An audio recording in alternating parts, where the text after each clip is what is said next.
Alors, bienvenue à la séance ordinaire du Conseil municipal du lundi 26 novembre 2018. Alors, j'aurais donc besoin d'un proposeur pour l'ouverture de l'Assemblée du Conseil, M. Danny Saint-Pierre, appuyé de Yann Maisonneuve. Alors, ce soir, il n'y a pas de déclaration d'intérêt des élus concernant des sujets à l'ordre du jour. Alors, j'aurais besoin d'un proposeur pour l'adoption de l'ordre du jour, Mme Brigitte Villeneuve, appuyée de Nathalie Ricard. En point numéro 4, l'adoption du procès-verbal de la séance ordinaire tenue le 12 novembre 2018. Alors, proposé par Yann Maisonneuve, secondé par Éric Fortin. Alors, nous arrivons donc au dépôt de documents. Alors, Monsieur le greffier.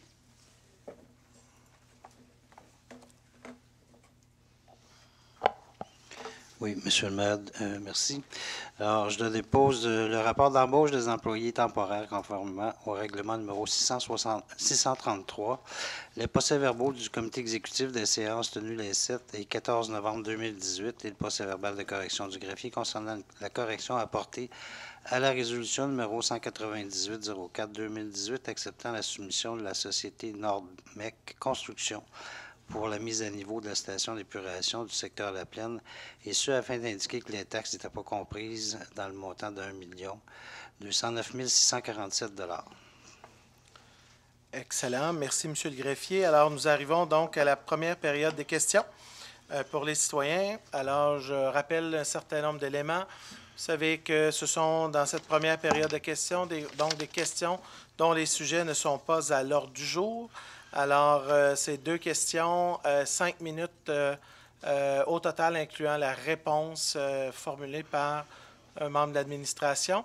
Alors, j'invite les gens qui sont prêts à participer à cette première période de questions à se lever à l'avant. Alors, votre nom?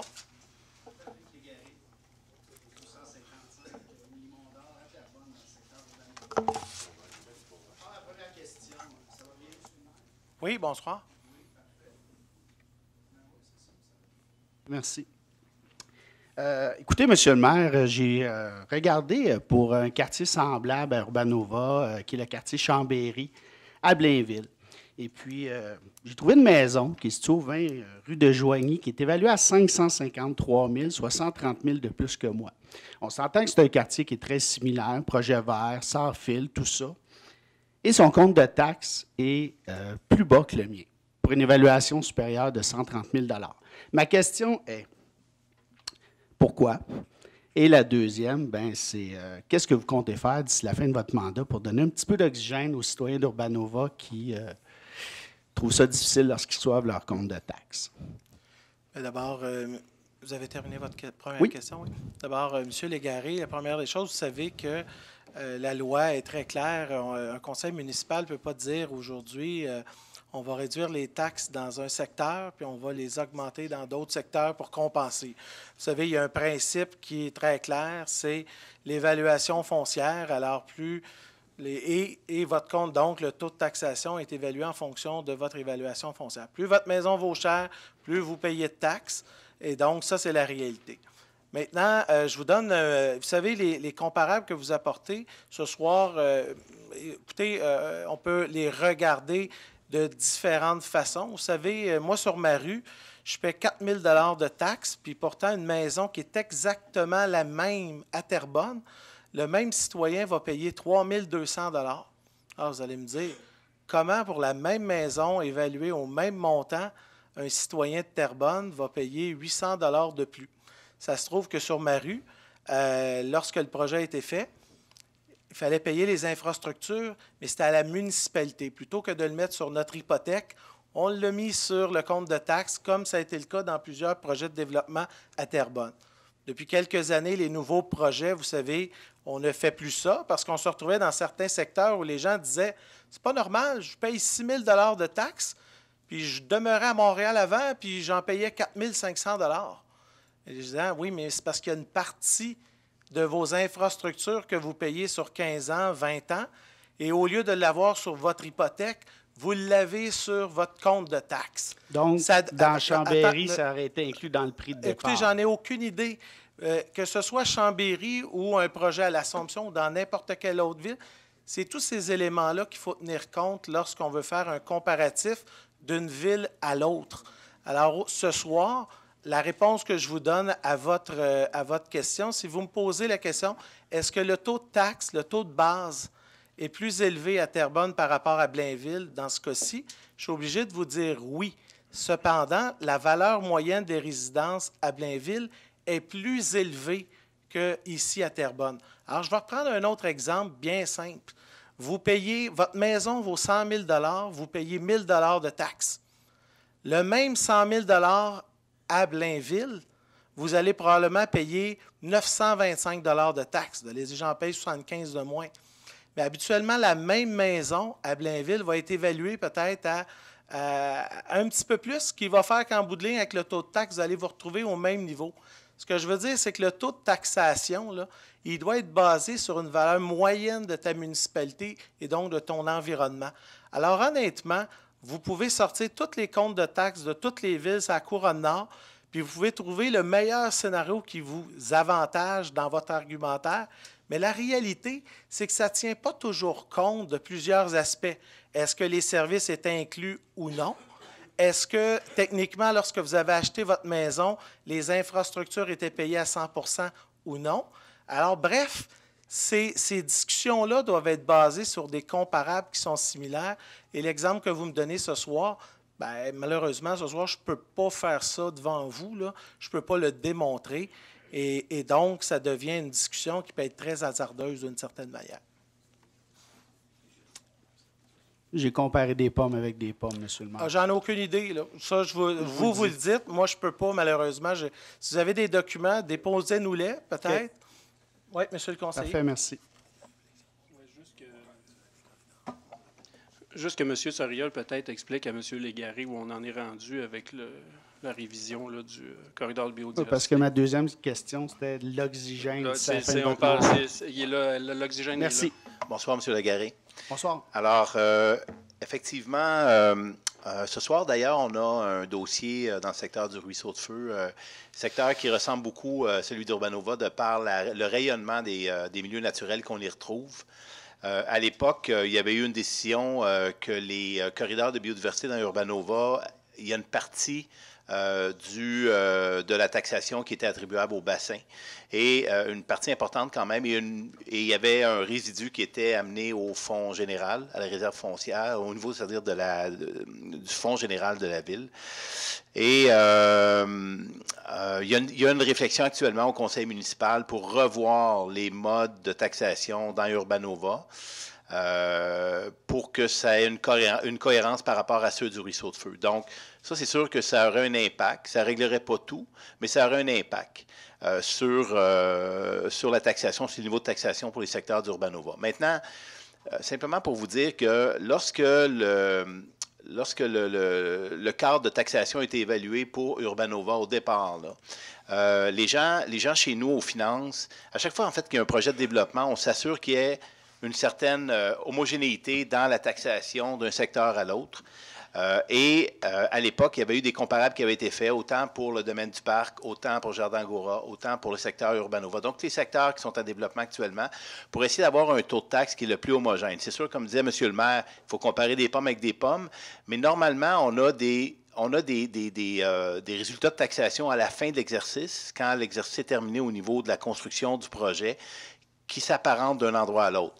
C'est sûr qu'il faut comparer deux résidences de même prix, là. Mais si on a deux résidences de 400 000, normalement, dans les secteurs, ça va s'apparenter. À l'avenir, maintenant, comme le mentionnait M. le maire, ce qui s'est passé dans le passé, c'est que souvent, il y avait une partie des travaux qui étaient répartis dans des taxes de bassin. Maintenant, dans les projets de développement, la politique de financement des infrastructures de la ville depuis 2 ans a changé, ce qui fait que maintenant, même dans les prochaines phases d'Urbanova, c'est le promoteur qui va avoir à payer tous les projets. Donc, les gens, quand ils vont acquérir leur propriété, ça va coûter plus cher, mais effectivement, leur compte de taxe va être moins élevé. Donc, c'est ou bien on le paye dans l'hypothèque, ou bien on le paye dans le compte de taxe. Mais un ou l'autre, il faut que le citoyen le paye en quelque part. Je vous remercie. Puis il le paye une fois. Pendant que monsieur s'en vient, rapidement, vous avez parlé de souplesse ou de répit, mais je pense qu'il y a un exercice très rigoureux qui a été présenté jeudi soir dont j'invite les gens à l'écouter en ligne. Je pense que d'arriver avec un exercice, malgré tous les défis financiers, je tiens toujours, on hérite d'une situation financière qu'on aurait tous souhaité beaucoup plus rose que celle qu'on a acquise il y a un an. Mais aujourd'hui, je pense que dans les annonces qui ont été faites jeudi dernier, l'objectif d'avoir un ajustement annuel à 1,2 %, ce qui est en bas de l'IPC, je peux vous dire une chose, pour arriver à ce taux-là d'ajustement annuel, il y a eu des efforts qui ont été importants dans la machine. Évidemment, on voudrait tous faire des miracles demain matin, mais la réalité, là, c'est qu'aujourd'hui, là, on ne peut malheureusement pas arriver et dire aux gens, bien, on va réduire les taxes dans un secteur parce qu'ils les trouvent trop élevés, puis à un autre secteur, on va les augmenter de plus. Ça ne fonctionne pas ainsi. La réalité aussi, c'est qu'il y a des décisions qui ont été prises par le passé qui ont des impacts, et ce sont des décisions qu'on ne peut pas corriger en 3 jours sans se poser aucune question. Il y a un exercice qui doit être fait aussi à la ville. Alors, bonsoir, monsieur. Bonsoir, Jean-Guy Girard, 1030 de Neptune. Avant de parler, je voudrais vous dire quelque chose. J'aimerais remercier M. Turcotte et M. Demers pour le suivi au sujet du déblayage des rues sur le coteau. On s'est parlé, puis on a fait des démarches. C'est peut-être pas réglé. J'aurais peut-être une idée, pas une idée, mais la ville qui paye le contracteur, est-ce que la ville ne devrait pas avoir le droit de demander à une certaine machinerie pour certaines rues? C'est un commentaire que je veux faire. Il me semble que si on est payeur, on doit être capable de demander à l'entrepreneur de se servir de la machine qu'on veut qu'il se serve. Je vais laisser à M. Turcotte parce que je pense que ça a tout un lien avec les appels de soumission, les appels d'offres qu'on fait auprès des contracteurs et des exigences. Alors, je vais laisser à M. Turcotte le soin de répondre. Bonjour, M. Girard. Écoutez, effectivement, on peut demander certaines dimensions de machinerie. Dans le cas présent, les machineries qui sont demandées, ça a quand même des impacts. L'entrepreneur qui soumissionne doit nous démontrer qu'il possède la machinerie. On fait une visite sur les lieux de son entreprise pour s'assurer qu'il a la machinerie pour faire le travail et qu'il est en mesure de réaliser les travaux qu'on lui demande. Comme ils ont à peu près à couvrir une vingtaine de kilomètres dans leur entretien, un peu moins de 20 kilomètres, on leur demande de couvrir certaines artères plus larges, donc ils doivent avoir de l'équipement qui fait habituellement plus large que certaines rues résidentielles plus étroites. Dans le renouvellement des contrats de déneigement qu'on va faire, compte tenu qu'on a de plus en plus de rues étroites, on va revoir un peu nos façons de faire à cet égard-là. Mais dans le contrat actuel qui est en renouvellement, on ne pouvait pas faire d'intervention à cet égard-là. Mais dans le renouvellement de contrat, on va se porter une attention spéciale à ça. Il n'en demeure pas moins, comme je vous l'ai déjà dit d'ailleurs, que l'entrepreneur doit faire les réparations de tous les dommages qu'il cause. Et vous nous avez transmis, je vous en remercie d'ailleurs, vous êtes nos yeux et nos oreilles sur le terrain, c'est très apprécié. Et déjà, ces dommages-là qu'il a causés, l'entrepreneur, sont dans le système de requête. Il ne pourra pas recevoir son dernier paiement tant qu'il n'aura pas fait les réparations. Merci. Et sur ce point-là, je tiens à préciser que les membres du Conseil, en mai et en juin dernier, ont été très clairs sur le non-versement du dernier paiement tant aussi longtemps que les réparations n'avaient pas été faites. Et quand on dit la totalité, s'il faut retenir le dernier, je crois que c'est à peu près 10 pour certains des neigeurs, c'est un gros montant. Bien, ça devient aussi un incitatif pour que les réparations soient faites. Je tiens à préciser que des fois, il y a des types de réparations qui peuvent exiger un petit peu plus de temps, mais notre souhait, c'est vraiment de garder le dernier montant qui doit être versé pour s'assurer que les travaux soient faits comme ils étaient auparavant. D'accord. Merci. Ma deuxième question, je vais revenir au printemps à ce sujet-là, parce que ça n'a aucun rapport à l'hiver. C'est une question de règlement pour les gicleurs automatiques. J'aimerais savoir si la lettre qu'on a reçue le 5 juillet, ou vers le 5 juillet 2018, communiquée sur les systèmes d'arrosage automatique, est-ce que tous les résidents de Terrebonne ont reçu cette lettre-là, ou seulement les propriétaires ou ceux qui possèdent des systèmes de gicleurs automatiques? Monsieur Maisonneuve, qui est président de la RAIM. Bonjour. Effectivement, tous les systèmes, tous les résidents qui l'ont eu. Moi, je l'ai fait faire en 2016, mon système d'irrigation. J'ai reçu la lettre aussi. Puis même si c'était conforme avec tous les trucs, je dois communiquer avec l'environnement pour aviser du nouveau système, finalement. Non, ce que je voulais savoir, c'est la lettre. Est-ce que tous les résidents de Terrebonne l'ont reçue?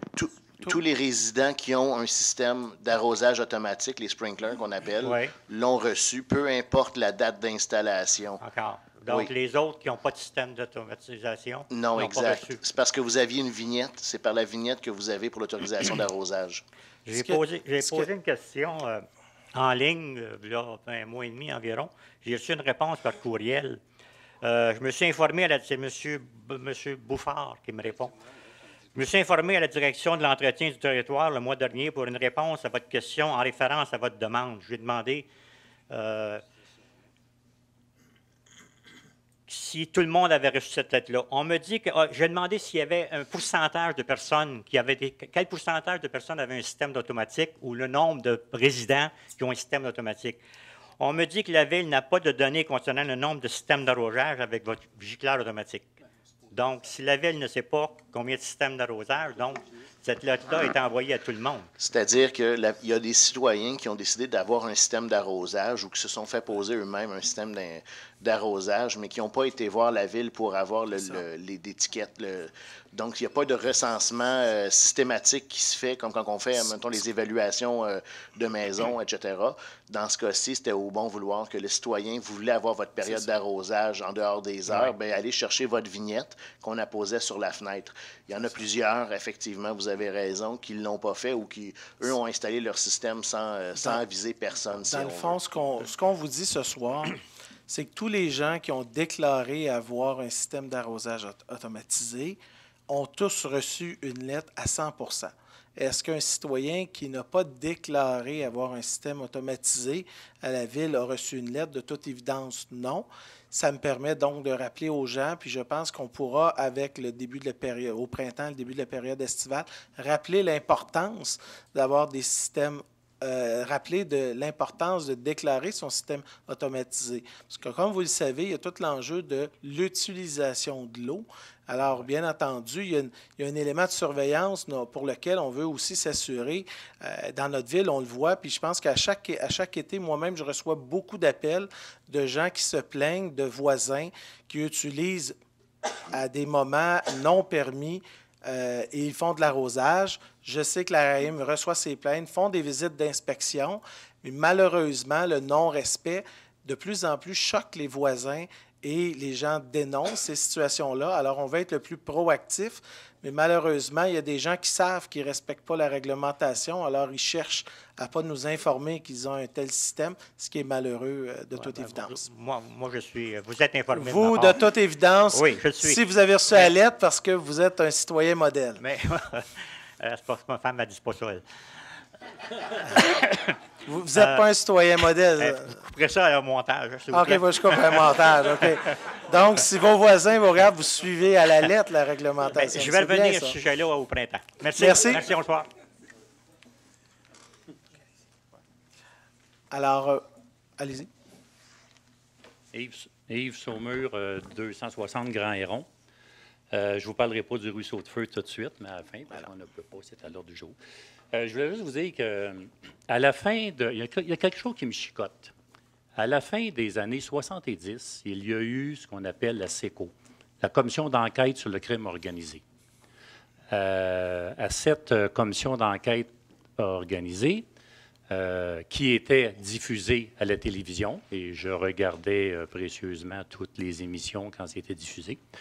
Vous, M. le maire, vu votre âge, probablement vous regardiez passe-partout. Hein? D'après moi, j'étais dans Bassinette à ce moment-là. Donc, à cette commission-là, il y avait un monsieur qui s'appelle William O'Brien. William O'Brien, si vous vous souvenez, ceux qui ont les cheveux gris, monsieur me dit oui, qui a les cheveux gris. À ce moment-là, William O'Brien, c'était le roi de la viande avariée. M. O'Brien vendait de la viande avariée à presque tous les restaurants du Québec, je devrais dire, et surtout les pizzerias. Alors, le pepperoni qu'on mangeait à ce moment-là sur nos pizzas, on pensait que ça goûtait ça à ce moment-là, mais ce n'était pas le cas. À cette époque-là, je venais d'être nommé chef de division à Hydro-Québec pour les contrats de services professionnels et on avait décidé de mettre dans nos contrats une clause qui s'appelle associé et actionnaire. Pourquoi? C'est parce que quand les firmes me demandaient pourquoi on avait mis cette clause-là, c'est parce qu'on leur répondait on ne veut pas faire affaire avec William O'Brien. Et là, les gens comprenaient que c'était un criminel, bon, et on ne voulait pas faire affaire. À ce moment-là, si on avait un doute, il n'y avait pas d'ordinateur, donc on demandait à notre contentieux, à ce moment-là, de nous faire rapport. Ici, il y avait une firme qui était sur non désignée par notre contentieux, on la mettait sur une blacklist. On n'avait pas d'ordinateur à ce moment-là, donc on ne pouvait pas dire Manon paye sur le piton, puis on avait l'information. Ça ne marchait pas de même. Je vous ai posé, M. le maire, déjà via le web une question à savoir est-ce que la Ville de Terrebonne a des contrats qu'est-ce que la Ville de Terrebonne ferait si elle avait des contrats avec Tony Accurso? Vous m'avez répondu ici en conseil, M. Sommer, rassurez-vous, on n'a pas de contrat avec Tony Accurso. Par contre, ça me chicote toujours parce que la Ville de Terrebonne a donné un contrat à, maintenant ça s'appelle, attendez un petit peu, là, ça a changé de nom, Consultant SM. Consultant SM pour des études géotechniques. Au courant de l'été, là, la Ville de Terrebonne a donné un contrat. Au courant de l'été, Bernard Poulain. Bernard Poulain a été arrêté et menotté par l'UPAC.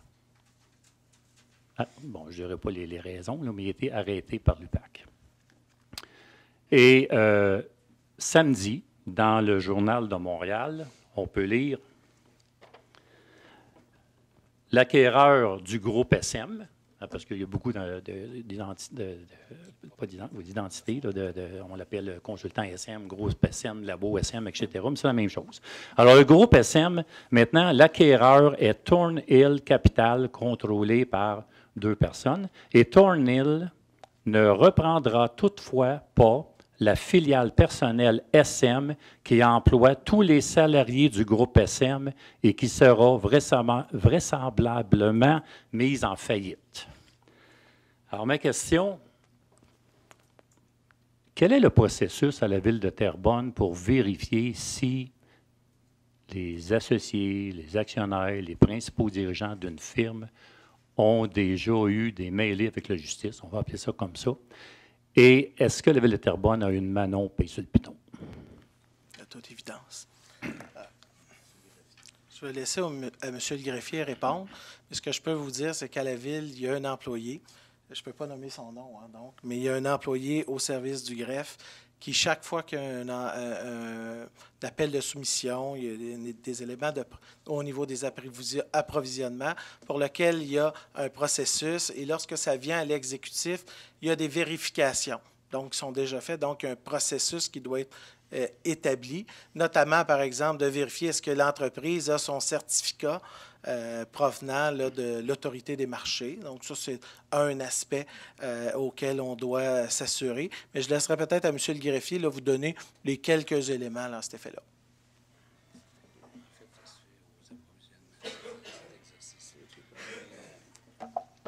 Bon, dans les contrats de services professionnels, là, parce qu'il faut distinguer les services professionnels et les contrats de construction. Pour les services professionnels, pour des honoraires de plus d'1 million de dollars, ça prend le certificat de l'OMF, l'Autorité des marchés financiers. Donc, l'Autorité des marchés financiers fait des enquêtes et avec, je pense, l'UPAC même, ou la Sûreté du Québec, pour avoir le certificat d'autorisation. En dehors de ces cas-là de services professionnels, en bas de 1 million de dollars, il n'y a pas d'obligation d'avoir le certificat de l'AMF. Okay? Sauf qu'on constate que les grandes firmes ont à peu près tous les certificats de l'AMF à l'heure actuelle. Je ne suis pas au courant du dossier particulier de SM, sauf que c'est des cas qui sont appliqués de cette façon-là. Si ce n'est pas obligatoire d'avoir le certificat de l'AMF, alors, à ce moment-là, on ne peut pas rejeter une soumission pour le seul fait qu'il n'y aurait pas ce certificat-là. Si tous les autres documents demandés sont présents lors du dépôt de la soumission.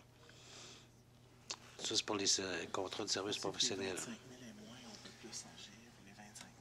Pour les 25 000, évidemment que jusqu'à 100 000 on peut aller par invitation. On n'est pas obligé d'inviter ces gens-là si on pense qu'il y a un problème. Exactement. Mais en haut de 100 000 jusqu'à 1 million c'est la loi de dollars, c'est la même règle pour tout le monde. S'il rentre dans le cadre des demandes faites par la Ville au niveau des certificats d'assurance et autres documents demandés, on a l'obligation de lui donner le contrat. Et ça s'applique pour la Ville de Terrebonne, mais pour les 1100 municipalités au Québec. C'est la même loi, c'est la même règle. Là, si, par exemple, SM est en problème à l'heure actuelle, j'ai vu l'article dans le Journal de Montréal en fin de semaine, eh bien, je pense qu'il est fort possible qu'il n'y aura plus jamais de soumission de cette entité-là. OK. Nous, on a quand même fait, M. Saumur, des vérifications dans le passé, quand on commençait à avoir à la commission Charbonneau des noms. Évidemment, on a porté une attention particulière à savoir si on pouvait, si on devait et si on ne devait pas donner des contrats. Il y a quand même des règles. On peut faire l'objet de poursuites si on n'agit pas dans les règles actuelles, au moment où les règles qui existent, au moment où la soumission est ouverte. Est-ce que vous êtes obligé d'aller, selon la loi, en appel d'offres public ou si vous pouvez aller en appel d'offres sur demande?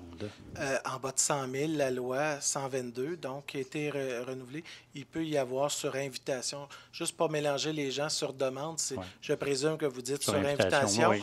Notre politique ici à la Ville, c'est plus de 25 000 $, mais la loi permet jusqu'à 100 000 $ selon un certain nombre de critères. Donc ça a été modifié il y a à peu près 18 mois, là, environ, la loi. Et donc, actuellement, puis il y a aussi un mandat qui a été donné à la Commission des finances de Mme Bellavance pour revoir cette politique-là à partir de 122. Bien entendu, plus on a de pouvoir d'aller sur invitation, d'ailleurs, les recommandations même des différents bureaux de vérification, vérificateurs municipaux vont régulièrement nous dire que plus on va sur invitation, plus c'est un obstacle à la collusion et corruption, parce que ça nous permet de choisir nous-mêmes qui, à tel moment, pourra soumissionner sur des contrats de moins de 100 000 $, parce que la loi le permet pour moins de 100 000 $. C'est-à-dire que les gens ne peuvent pas faire de la collusion parce qu'ils ne savent pas s'ils vont être sollicités ou non dans le cadre d'un appel d'offres public ou autre. Bien entendu, il faut s'assurer que nos employés municipaux ne posent pas de gestes, mais prenons toujours la partie du fait que nos employés municipaux font leur travail, sont intègres et tout ça. Ce qui est important aussi, c'est que tous ces processus-là pourront être revus dans la prochaine année avec l'arrivée du BLT, donc le Bureau d'intégrité. Mais aujourd'hui, la Ville de Terrebonne, tout comme la Ville de Laval, Montréal, etc., doivent composer aussi avec une législation qui a été entérinée. Mais aujourd'hui, pour les contrats entre 100 000 et 1 million, elle ne peut exclure quelqu'un qui n'a pas son certificat de l'AMF. La loi est très claire à cet effet-là. Il y a un autre élément, M. le maire. Je pense que c'est important aussi de noter, là, M. Saumur, que vous connaissez l'ARENA, c'est le registre des entreprises non admissibles. Alors, pour avoir un contrat avec une ville, il ne faut pas être sur la liste des entreprises non admissibles. Alors, il y a une vérification qui est faite. On reçoit toutes les semaines des données des compagnies qui sont non admissibles. Ça peut être aussi des fleuristes, là, parce que ça existe, qui ne payent pas leurs taxes puis ils ne sont pas admissibles. Mais pour les compagnies de construction, on regarde si à chaque fois qu'il y a des contrats, à la journée où on passe le contrat, par exemple un lundi, ma secrétaire, elle fait une vérification au niveau des licences, si la licence est restreinte ou pas. Il y a une vérification qui se fait au moment de l'ouverture des soumissions et quelques semaines plus tard, quand le dossier arrive ici jusqu'au conseil, le matin même, ma secrétaire fait une vérification pour être sûr qu'entre-temps, la personne a toujours sa licence. Alors ça se fait le lundi pour ce matin. soir, parce que là, je sais qu'on a amplement dépassé les deux questions et le temps. Je ne veux pas non plus qu'on fasse un cours 101 approvisionnement pour tous et chacun. Je pense que les éléments ont été donnés pour les gens du public qui nous écoutent, un peu les processus. Je pense que c'est somme toute clair. Puis je pense qu'on veut tous que ce soit encore meilleur dans les prochaines années, mais en même temps, la Ville de Terrebonne doit agir dans un environnement juridique qui lui est dicté aussi par l'État. Il ne peut pas se soustraire des lois et aussi se mettre dans une position d'être poursuivi s'il ne respecte pas la jurisprudence et les règles à cet égard. C'est bon? Oui. Merci. Yves Gauthier, 228 de la Buse. Moi, mon sujet, c'est les comités de citoyens. Ouais. Dans notre région, le district 15 de Mme Lepage, là, il y a une explosion de construction qui est actuellement qui est en cours. Donc, le bassin de population de ce district-là va exploser. Puis les enfants qui étaient petits en couche, maintenant, ils se promènent dans les rues, puis etc. Donc, ça change tout un peu la dynamique un peu de district où on est. Moi, j'ai comme dans deux volets, en tout cas. Une première qui s'adresse particulièrement au développement qui est fait par Smart Center. Depuis que je suis là, on a construit 2 concessionnaires automobiles. On a construit une station d'essence puis un fabricant de malbouffe. Dans une région ou dans un secteur qui, à mon avis, est peut-être un secteur qui est primordial pour la région parce que c'est un secteur où il y a beaucoup de petites entreprises. Puis vraiment, dans notre secteur, il n'y a pas vraiment d'âme. Il n'y a pas d'endroit où les gens peuvent se ramasser ou peuvent avoir beaucoup de circulation. On n'a pas, par exemple, on n'a pas de poissonnerie, on n'a pas de boucherie, on n'a pas de pâtisserie, on n'a pas de petits restos, on n'a pas de casse-croûte, on n'a rien de petits restaurants où les gens vous parlez pourraient du se côté ramasser. de Ruisseau-de-Feu, là. C'est ça. Ouais. Mais du côté de Charlemagne, il y a quand même des petites choses pour aller manger, là. Ah, bien, celui qu'on a là, on peut déménager. Non, mais je suis d'accord. Il faut quand même dire que c'est un quartier qui est limitrophe à la section. Parce que c'est du côté, pour les gens qui nous écoutent, vous êtes du côté est de l'autoroute 40, donc du côté limitrophe entre la ville de Terrebonne et la partie limitrophe aussi de développement commercial de Charlemagne. Il faut juste le dire pour les gens qui s'imaginent. D'accord, OK. Parce que moi, j'ai fait du développement économique longtemps. Là. Dans Small Center, dans le fond, il y a comme une occasion idéale pour ces gens-là de développer peut-être des choses, des petits commerces, développer un peu le secteur économique, compte tenu du bassin de population qui s'en vient, puis compte tenu qu'on n'a pas grand-chose chez nous. Puis je ne suis pas tellement satisfait là, des 2 concessionnaires automobiles, surtout que je n'ai pas les moyens de m'acheter ces autos qui vendent. Puis on met une station d'essence. En parenthèse, des stations d'essence, il y en a 5 stations d'essence à moins de 9 minutes de chez nous. On est loin du... Vous n'attendez jamais à la pompe, là? Non, on peut manquer de gaz partout, il n'y a pas de problème, on va en avoir. Alors, tout ça, ça vient, dans le fond, parce que moi, donc, je suis comme plus porté vers le secteur économique, je travaille là-dedans, puis je me dis, il y a l'occasion de créer peut-être... j'ai utilisé le terme tantôt, une arme. On dirait qu'il n'y a pas d'endroit, dans cet endroit-là, il y a beaucoup de gens, mais dans cet endroit, ils peuvent se recueillir, c'est au parc, pendant que les enfants sont petits. Mais tantôt, ils vont courir dans les rues, puis ils vont devenir des ados. Il n'y aura plus de place, vraiment, où les gens pourraient se recueillir. Alors ça, c'est une partie du secteur. Mais le ruisseau de feu, vous allez pouvoir aller vous promener là, puis profiter de la nature. Oui, puis ça, je suis content de ça. Puis là, Jacques, c'est parfait. Ça s'en vient. Oui. Alors, et puis, il y a d'autres choses qui vont soulever avec ça. On va avoir des problèmes au niveau des transports, au niveau des sécurités, au niveau de l'entretien, les animaux de compagnie qui vont dans le petit parc en avant de chez moi, qui vont faire leur petit tas. Puis là, il y en a le 20, à un moment donné, il va en avoir 40, 50. À un moment donné, il va falloir commencer à régler cette chose-là. Les gens le ramassent, c'est parfait, mais il y a l'urine, puis il y a des enfants qui jouent là-dedans. En tout cas, il y a toutes sortes d'éléments. Je ne veux pas le débat, mais je vais expliquer qu'il y a un grand changement qui est en train de se faire chez nous. La sécurité, les loisirs, des petites problématiques de déneigement. Alors, tout ça, là, il y a comme quelque chose de gros qui est en train de se faire chez nous, qui, si on attend trop longtemps avant de planifier ou d'organiser ou de prévoir les choses, ça va faire comme un monstre, un peu comme à la Ville de Montréal, qui sont pris avec toutes sortes de problématiques. Alors, on avait parlé de création de comités de citoyens dans le district 15. Alors, moi, je voulais tout simplement dire à Mme Lepage que moi, en tout cas, je suis très disponible, beaucoup d'expérience en développement économique. Il y a d'autres personnes chez nous qui sont des retraités et qui ont des belles connaissances qu'on pourrait mettre au service des gens. Sauf que moi, je suis un impatient. Le comité, on l'a annoncé longtemps. J'aimerais ça qu'on me dise, écoute, on commence le 1er janvier cette année. Puis ça démarre. Mais vous savez, première des choses, pour transmettre des préoccupations ou des dossiers, c'est pas parce qu'il n'y a pas de comité de quartier que vous ne pouvez pas transmettre vos préoccupations à votre conseiller ou votre conseillère municipale dans ce cas-ci. Alors ça, l'ouverture, elle est toujours là et ça se fait tous les jours. Je tiens à dire, les membres du conseil, là, moi, je pense que c'est plus la dynamique qui va se créer dans les prochains mois. Ça s'en vient, mais d'ici là, les gens peuvent très bien se mobiliser. Vous avez vu l'étape budgétaire qui a été annoncée. On s'en vient avec des budgets participatifs aussi parce que ça va créer de l'intérêt dans votre quartier. Alors, les gens vont peut-être avoir le goût de se mobiliser, peut-être pour se faire une petite fête de quartier, pour se faire un événement, peu importe. Les idées pourront ressortir. Et ça va appartenir à vous tous de les présenter aux membres du conseil. Alors ça, c'est ce qui est devant nous pour la prochaine année. Alors, je dis toujours, on n'avait rien de tout ça dans les 20 dernières années. Alors, laissez-nous au moins quelques mois pour se structurer et bien faire les choses avec les membres du conseil. La seule chose à dire, qu'on a beau faire une revendication seule, moi, ce que je voudrais qu'il se passe chez nous, c'est une espèce que tout le monde sente qu'il y a quelque chose qui se fait, que quelqu'un puisse m'arrêter, moi ou quelqu'un d'autre qui sait qu'on est dans ce comité-là, puis de suggérer des choses. Je ne veux pas juste parler des choses que moi j'ai, je veux parler de tous les gens. Alors, ça prend comme une espèce de bougie d'allumage pour que les gens disent « Ah, il y a quelque chose qui se passe, j'ai pas le temps d'y aller, pour tout y va. » Puis tu comprends ce que je veux dire? C'est dans ce sens-là. Je sais que ça prend certainement un peu de temps, mais c'est combien de mois que vous me dites? Non, mais notre objectif, évidemment, chaque membre du conseil va vouloir structurer sa première rencontre au moment où il le souhaitera.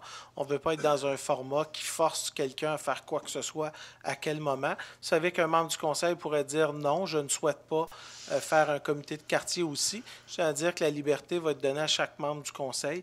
Alors, les gens qui voudront réunir les membres de leur... On va vouloir aussi donner beaucoup d'autonomie tout de même à chaque membre parce qu'on ne veut pas imposer un modèle à chaque quartier. On veut que chaque membre du conseil puisse, avec ses citoyens, s'organiser et avoir une certaine autonomie et éviter d'arriver avec des règles très strictes là, à cet égard-là. Alors, Mme Lepage, je vous offre mes services gratuitement et à beaucoup de temps disponible pour vous. Merci, au revoir. Bonne soirée. Alors, je vois que le temps file. Je ne sais pas s'il y a d'autres personnes. Alors, s'il n'y a pas d'autres questions, on pourrait donc passer au point 5.1 de l'ordre du jour. Alors, donc, Monsieur le greffier. Oui, merci, Monsieur le maire. Alors que le Conseil de la ville de Terrebonne dénonce les décisions récentes du gouvernement ontarien d'abolir le commissariat au service en français et de mettre fin au projet de création de l'Université de l'Ontario français et affirme son soutien aux Franco-Ontariens dans leur lutte pour préserver et développer les institutions qu'ils jugent nécessaires à leur épanouissement et que copie de la présente résolution soit transmise au premier ministre de l'Ontario, M. Doug Ford, ainsi qu'à l'Association de la francophonie de l'Ontario. Alors, proposé par M. Yann Maisonneuve, appuyé par M. Éric Fortin. Suivant la recommandation du comité exécutif du 21 novembre 2018, que le Conseil de la ville de Terrebonne autorise le maire ou le maire suppléant et le greffier ou l'assistant greffier à signer pour et au nom de la ville de Terrebonne le protocole à intervenir entre la ville et le promoteur de développement immobilier Aude Mathieu Incorporé pour des travaux municipaux sur la rue Denise-Pelletier, lequel le protocole est joint à la présente pour en faire partie intégrante. Alors, proposé par M. Réal Leclerc, appuyé par Denis Saint-Pierre. Alors que le règlement modifiant le règlement 574 décrétant des travaux d'aménagement de sentiers, de zones d'accueil, de zones d'interprétation, de plantation d'arbres, d'arbustes, de travaux d'architecture, de paysage dans le secteur du marais et marécage, du parc de conservation du ruisseau de Feu et pour en payer le coût, un emprunt montant de 2 305 142 $, le tout afin d'augmenter le montant de l'emprunt d'un montant de 2 064 168 $ pour le porter. Cet emprunt à 4 369 300 $, financé sur une période de 25 ans et imposé et prélevé annuellement sur tous les immeubles imposables de la Ville, soit adopté sous le numéro 574-1. Le projet de règlement a été déposé et présenté, copie remise aux membres du Conseil lors de la séance du 12 novembre 2018. Proposé par Mme Nathalie Lepage, appuyé par M. Yann Maisonneuve. Que le règlement modifiant de nouveau le règlement 3901 sur la circulation et le stationnement afin d'ajouter une définition de résident pour le secteur des rues Lacasse et de Champigny et de prohiber le virage à droite en direction est soit adopté sous le numéro 3901-6 et le projet de règlement a été déposé, présenté et copie remise aux membres du Conseil lors de la séance du 12 novembre 2018. Proposé par Nathalie Ricard, appuyé par M. Réal Leclerc. Il a donné un avis de motion pour l'adoption d'une prochaine séance ordinaire ou extraordinaire du projet de règlement 229-7 modifiant le règlement 229 concernant les véhicules hors route afin de remplacer l'annexe A3 par l'annexe A4 dans le but de mettre à jour le plan représentant le tracé des sentiers et particulièrement dans le secteur du boulevard Laurier près du chemin du Trait-Carré et remplaçant le règlement 229-6. Alors, avis de motion donné par Brigitte Villeneuve. Il a donné un avis de motion pour adoption de prochaine séance ordinaire ou extraordinaire d'un projet de règlement 428-10, modifiant le règlement 428, constituant un fonds réservé à la réfection et à l'entretien de certaines voies publiques afin de déterminer le droit payable pour l'année 2019. Alors, avis de motion donné par Nathalie Bellavance.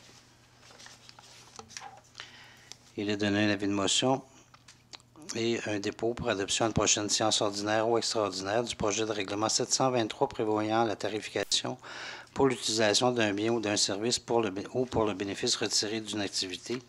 Copie du projet de règlement remise aux membres du Conseil présent. Alors, avis de motion donné par Mme Nathalie Bellavance. 5.8. Il a donné un avis de motion et un dépôt pour adoption à une prochaine séance ordinaire ou extraordinaire du projet de règlement 419-2 modifiant le règlement concernant la circulation des camions et des véhicules petits entre le chemin Gascon et la rue Audiana. Avis de motion donné par Mme Caroline Desbiens. Je présume que les citoyens qui sont venus aux séances du Conseil vont être heureux d'apprendre l'avis de motion de ce soir. Oui.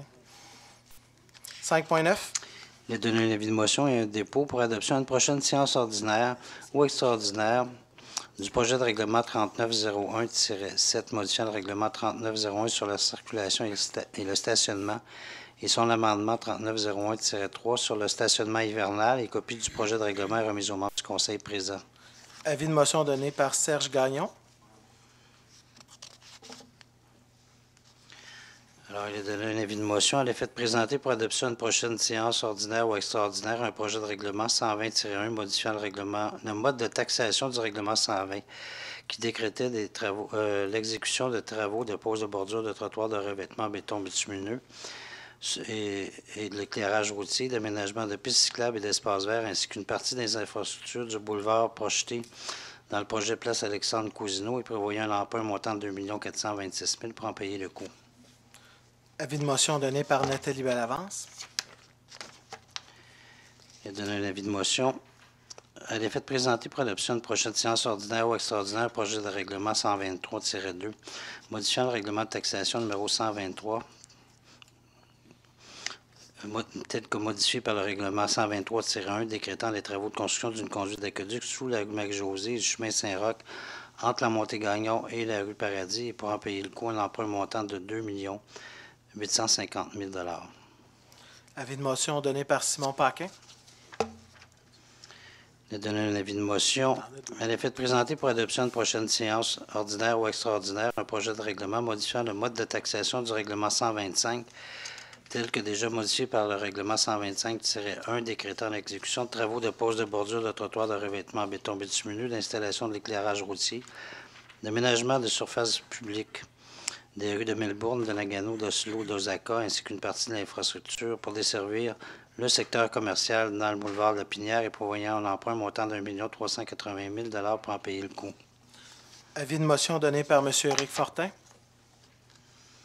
Il a donné un avis de motion à l'effet de présenter pour adoption à une prochaine séance ordinaire ou extraordinaire le projet de règlement 180-4 modifiant le mode de taxation du règlement numéro 180, déjà modifié par le règlement 480-1, 2 et 3, décrétant l'exécution de travaux d'aqueduc et de revêtements bitumineux dans la rue Joanne et prévoyant un emprunt montant de 760 000 $ pour en payer le coût.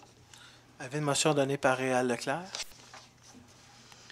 Il a donné un avis de motion à l'effet de présenter pour adoption à une prochaine séance ordinaire ou extraordinaire le projet de règlement 303-2 modifiant le mode de taxation du règlement 303-1 décrétant l'exécution des travaux de revêtement bitumineux, d'aménagement paysager, l'installation de l'éclairage routier sur le prolongement de la rue Hector Chartrand et prévoyant un emprunt montant de 40 000 $ pour en payer le coût. Avis de motion donné par Réal Leclerc.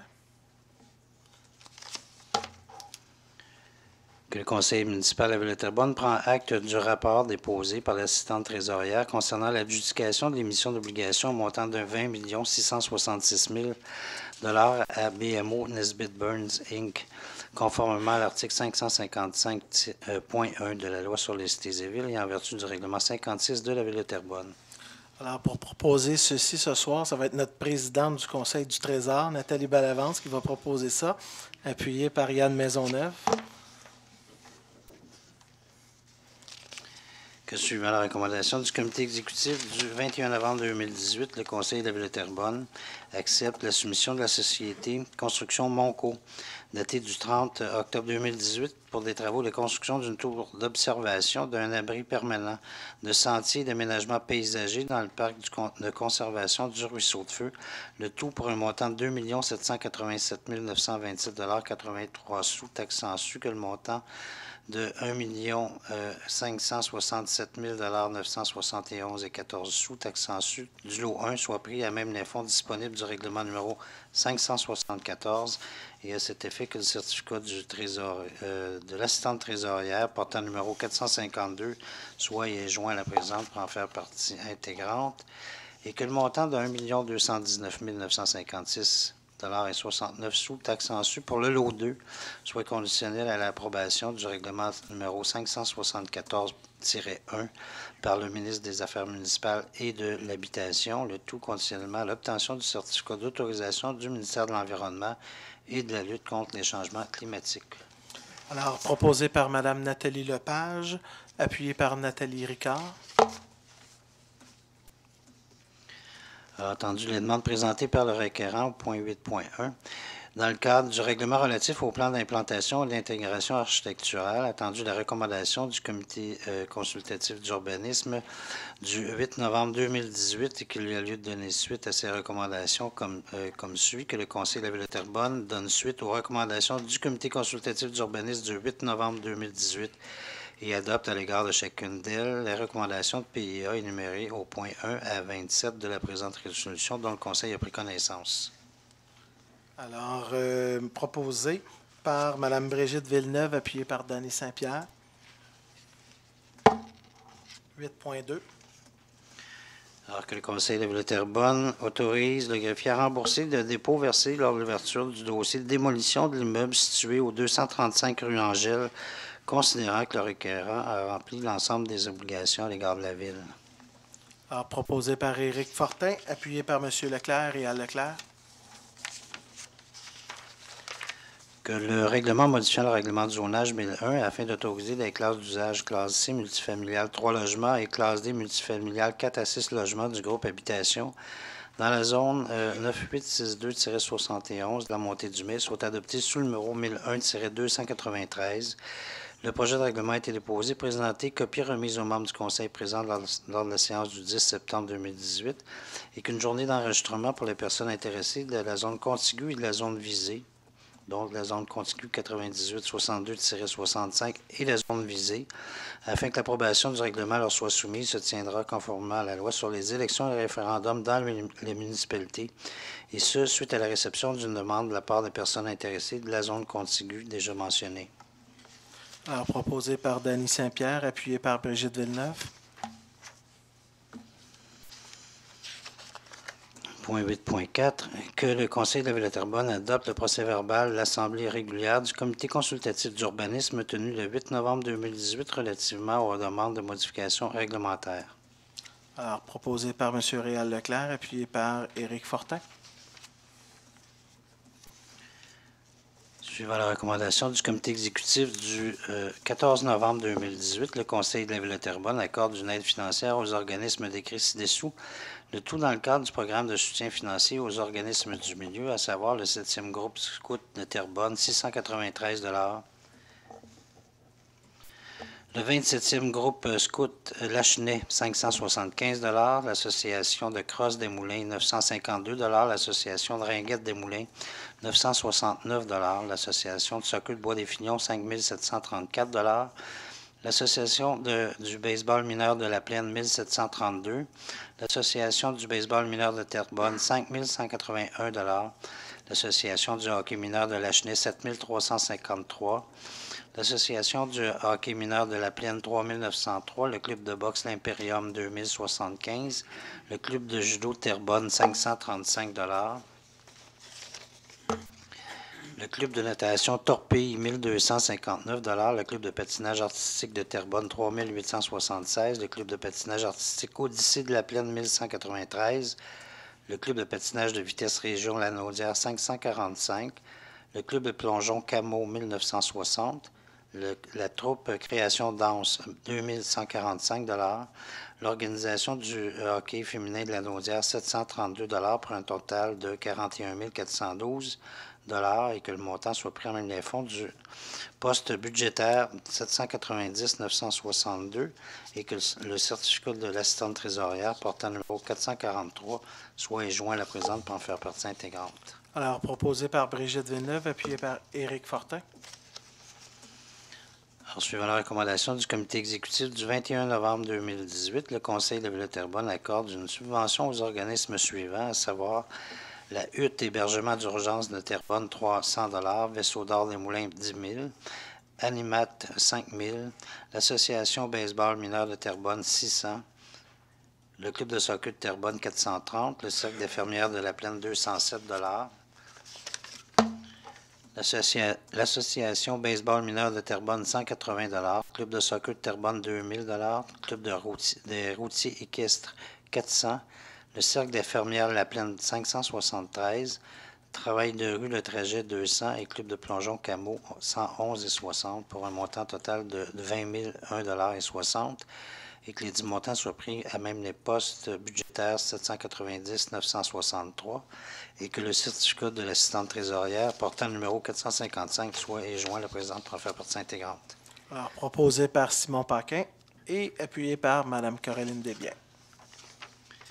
Suivant la recommandation du comité exécutif du 14 novembre 2018, le Conseil de la Ville de Terrebonne accepte que la politique relative à l'octroi d'heures de glace de la Ville de Terrebonne soit modifiée afin de demander aux organismes de transmettre, avant le 1er mai de chaque année, leur liste de participants de la saison précédente ainsi que la date de leurs événements spéciaux et exige que les organismes incluent à la contribution de la Ville de Terrebonne pour les heures de glace dans leur état financier. Et la version modifiée de la politique relative à l'octroi d'heures de glace de la Ville de Terrebonne est jointe à la présente pour en faire partie intégrante. Alors, proposé par Mme Nathalie Bellavance, appuyé par Brigitte Villeneuve.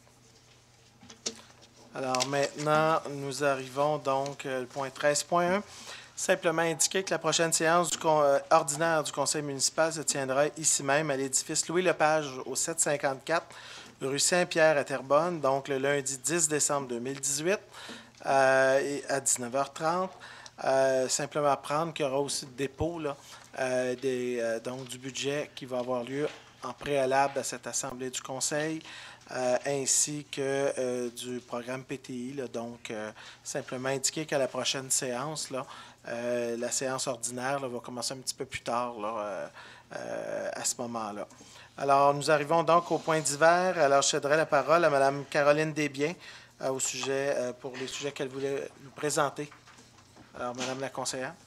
Merci, Monsieur le maire. Alors, premièrement, j'ai plusieurs petits points. Donc, au niveau de la culture, ce week-end avait lieu le Salon des métiers d'art, samedi et dimanche à l'école Bernard Corbin. Il y avait plus de 40 exposants. On est plusieurs conseillers. Monsieur le maire est allé faire un tour. C'était vraiment bien. Moi, je suis allée dimanche, fait que même malgré la température, les exposants étaient très satisfaits.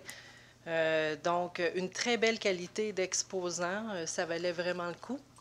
Et puis, si on redescend un petit peu le week-end dernier, samedi matin, la ville de Terrebonne était un petit peu prise par les barrages routiers qui étaient pour récolter les dons par Galilée. Et il y avait aide au Laplénois aussi, je crois. Il y avait le barrage routier aussi à La Plaine et à Lachenay. Ah, il n'y en avait pas à La Plaine et à Lachenay. Donc, on était plusieurs conseillers, Monsieur le maire, au coin pour pouvoir ramasser les sous. C'était pour fabriquer les paniers de Noël. Entre autres, une annonce samedi prochain, ça va être la guignolée aussi dans la ville de Terrebonne. En après-midi, j'ai assisté aussi au quilloton de la paroisse La Bienheureuse, une activité de levée de fonds qui a permis de ramasser 1 465 $. C'est la paroisse de mon quartier. Moi, je suis vraiment fière parce qu'ils sont vraiment très actifs. C'est une des églises qui est le plus en santé. Et j'adore vraiment participer à toutes les activités.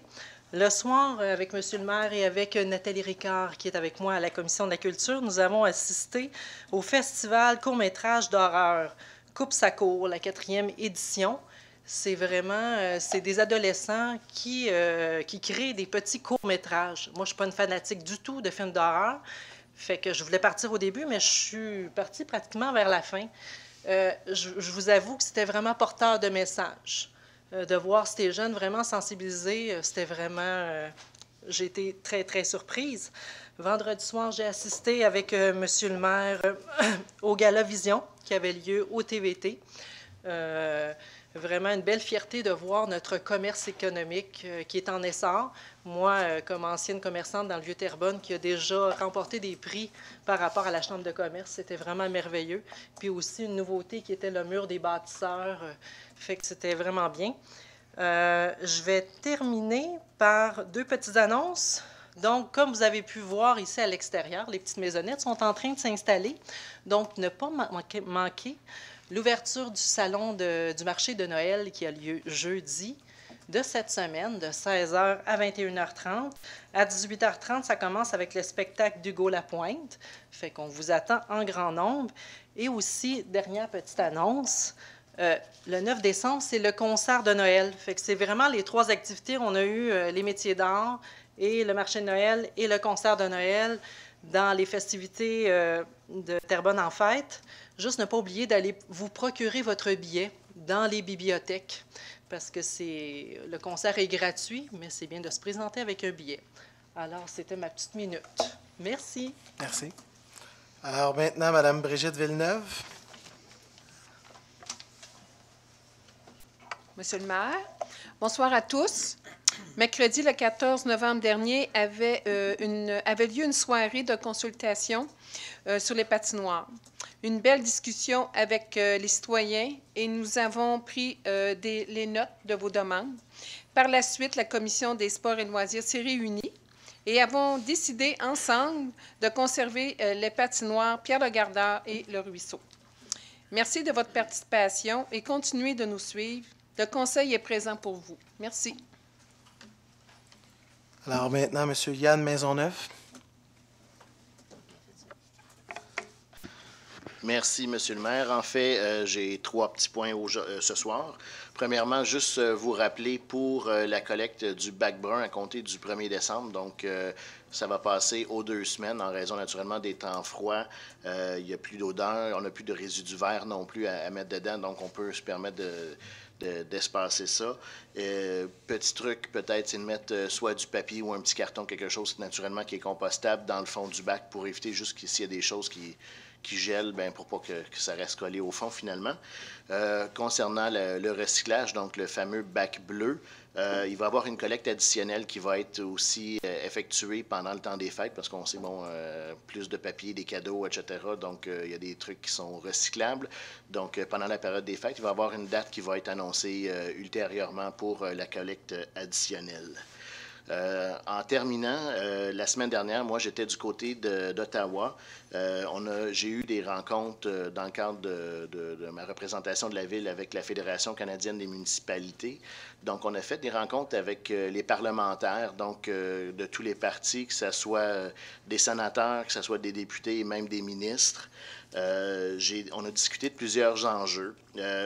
Bon, on a parlé d'abord au niveau des paliers de gouvernement. Ce qu'on veut, c'est que le gouvernement, si on veut, municipal, soit reconnu comme un palier de gouvernement à part entière et qu'on ne soit pas des paliers comme fédéral, avec une hiérarchie, mais qu'on travaille tous ensemble parce qu'au bout du compte, on représente le même citoyen.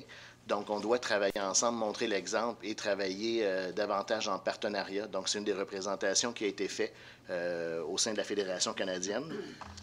Ensuite de ça, on a fait discussion autant pour Terrebonne, on a parlé d'environnement, on a parlé de lutte au changement climatique et des catastrophes. On sait par exemple qu'on a une rivière à Frasil qui a débordé plus souvent qu'autrement.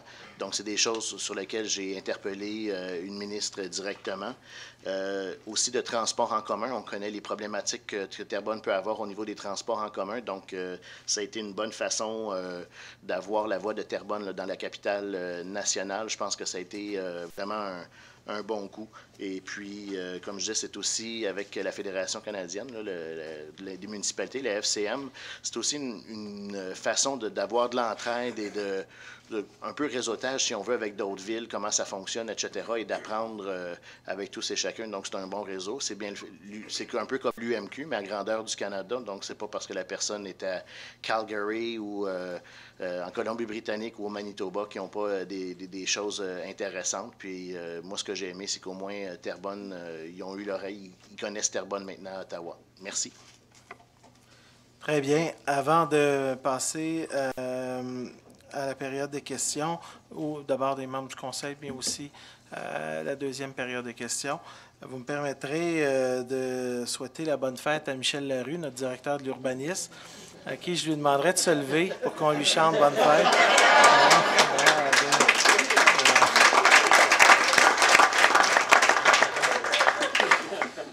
OK. Ouais. 29 ans de service. Alors, merci. Alors, bon anniversaire. On espère que votre soirée se passe comme vous l'aviez rêvé. Alors maintenant, je ne sais pas s'il y a des interventions des membres du Conseil. Ça va? Alors, j'irai donc à la deuxième période de questions pour d'abord les questions spécifiques là, qui sont liées à l'ordre du jour ce soir. Donc, les gens qui veulent se lever, je vous invite à venir à l'avant. Yves Sommer. Yves Sommer, 260 Grand Héron. À date, M. le maire, vous avez écouté les citoyens pour le ruisseau de feu. Concernant le tir au fusil, c'est réglé, ou presque. Le déneigement de la piste cyclable aussi, c'est réglé. Ça va bien. Par contre, le 19 septembre, on a eu une rencontre avec les gens de l'environnement de la Ville de Terrebonne et du ministère. M. Maisonneuve était là, Mme Lapage était là aussi. Ils nous ont présenté le projet. Il n'y avait rien de nouveau, là. Sauf qu'à la fin, les gens ont posé des questions, dont moi, plus d'autres personnes.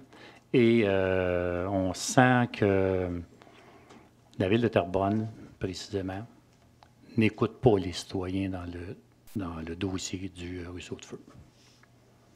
Je n'irai pas dans le détail de tout ça, là, mais on est un petit peu choqués de ça, qu'on n'a pas de respect à ce niveau-là. Je regardais ce soir là, ce que vous avez présenté.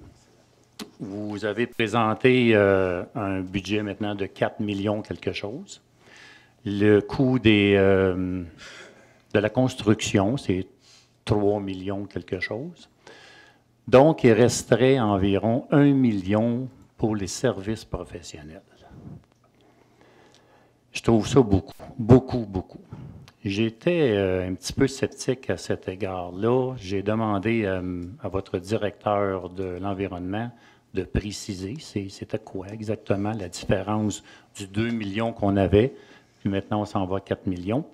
Bien, il m'a dit ça va être surtout pour 40 40 c'est pour des services professionnels. Ça, il me l'a écrit même, je trouvais ça assez élevé, qui représente 1 million en fait. C'est 1 200 000 quelque chose, mais on a déjà payé 285 000 pour ABCP Architecture. Hein. Ça, c'est, Écoutez, vous avez posé plusieurs questions. Je peux vous laisser aller, mais vous avez 5 minutes. Oui, c'est bon. Correct. Parce que là, vous allez poser beaucoup de questions, mais vous n'aurez pas de réponse.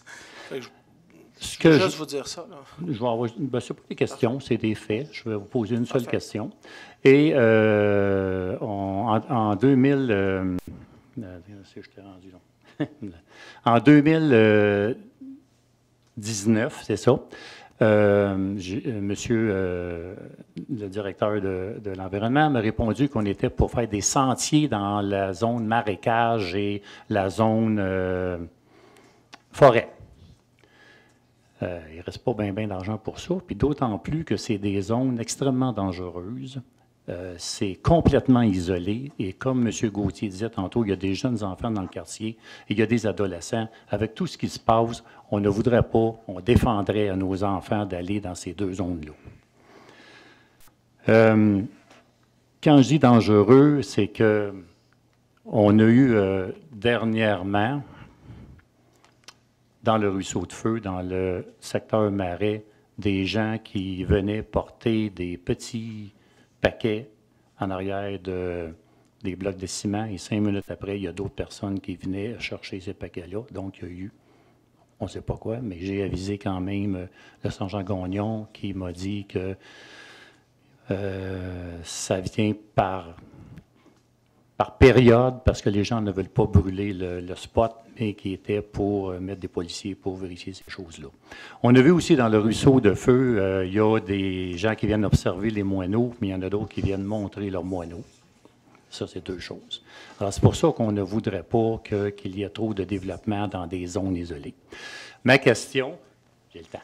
Ma question, c'est que, comme M. Gauthier voudrait, puis je m'adresse à Mme Lepage, on voudrait qu'il y ait un comité qui soit formé, un comité de quartier, pour qu'on puisse regarder ce qui se passe, surtout dans le ruisseau de Feu, et faire des recommandations au conseil de ville.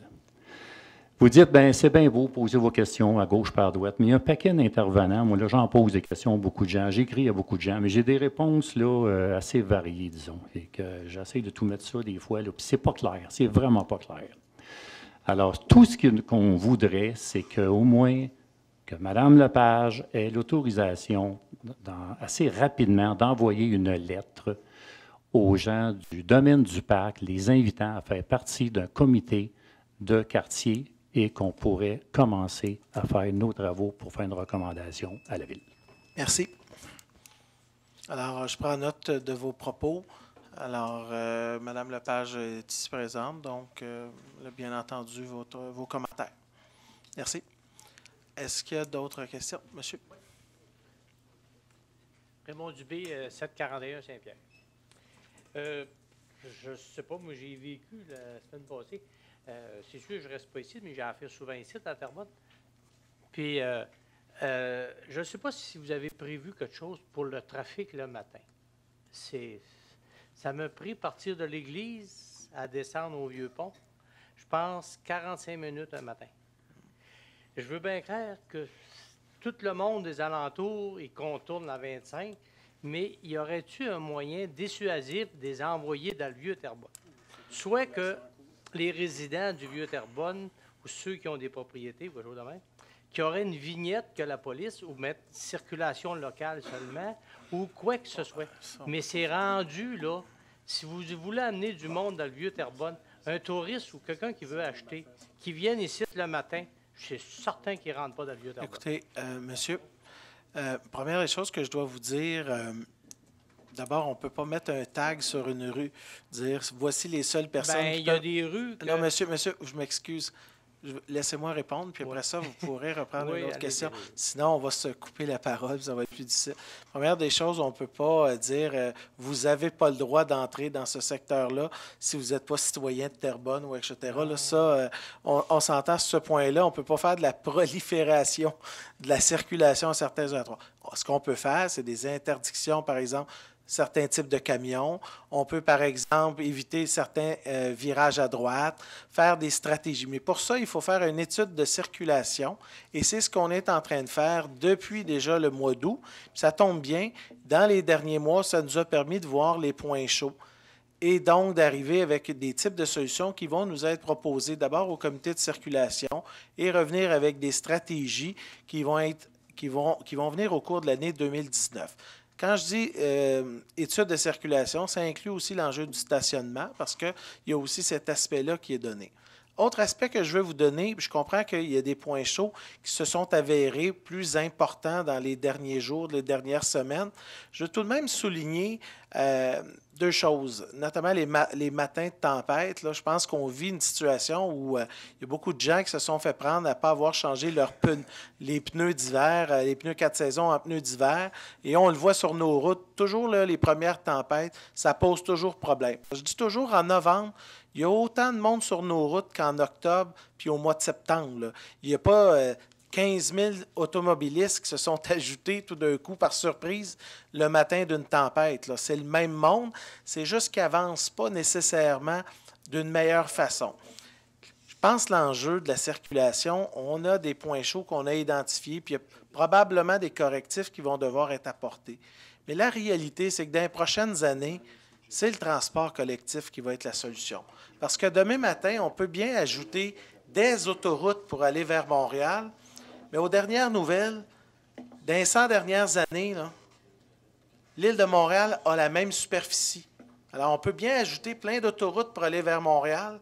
La réalité, c'est qu'on va tous sur le même île pour bien des gens. L'enjeu, c'est le transport collectif, c'est les voies réservées pour le covoiturage. C'est ça la solution. Demain matin, on ajouterait une voie de plus à 40, à 25. Puis dans 2 ans, vous reviendriez me dire la même chose que vous me dites aujourd'hui.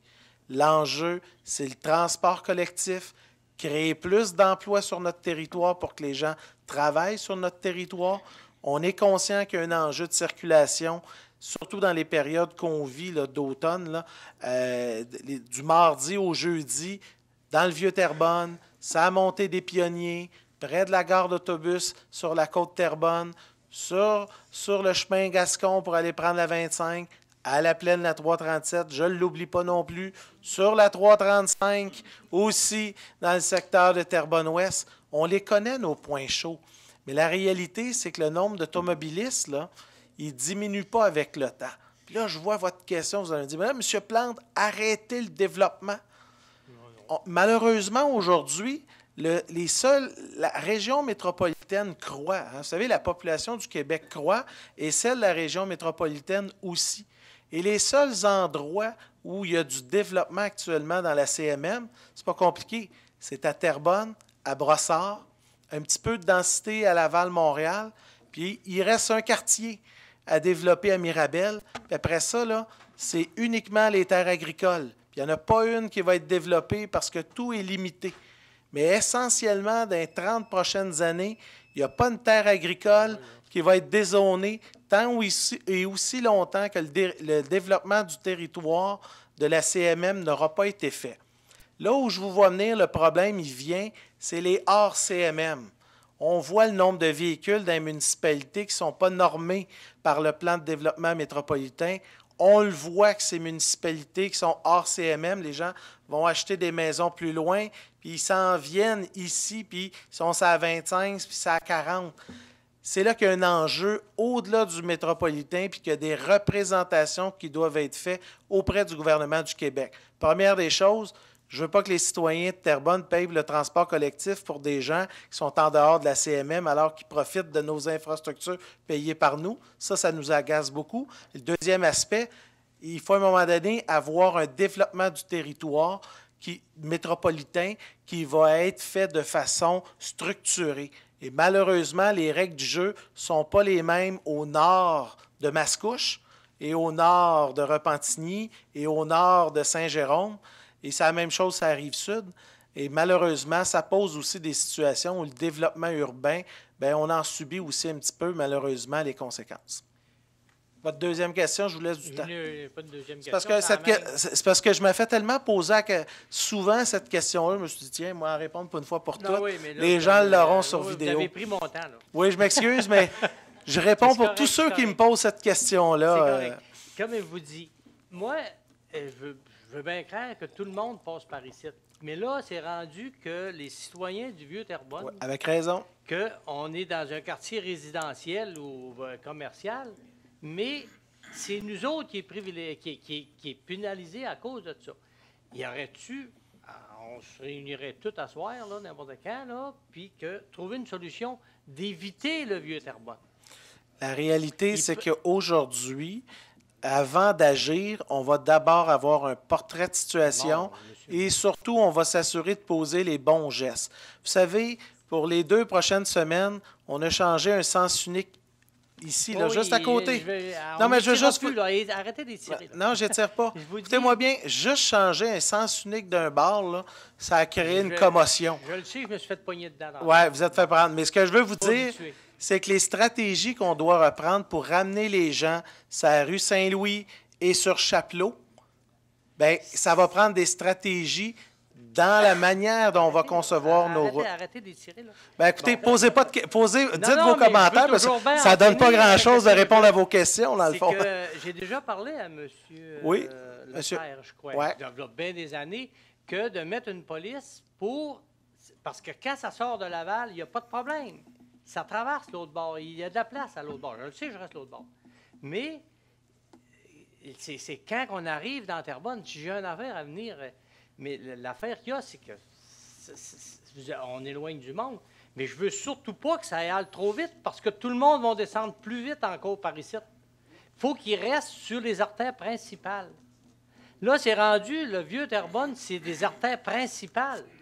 Quand on dit, là, le matin, là, toutes les rues à partir de l'église, puis moi, je connais quelqu'un qui a un commerce à la rue Chapelot, là. Ça y prend plus de temps que moi de descendre à Montréal, de se rendre à son commerce le matin. C'est pas normal, là. Que soit que vous avez fait une maudite bonne affaire en mettant l'autre en bas unique. C'est parfait. Mais je ne sais pas, il faudrait essayer de trouver une solution pour améliorer un peu au moins.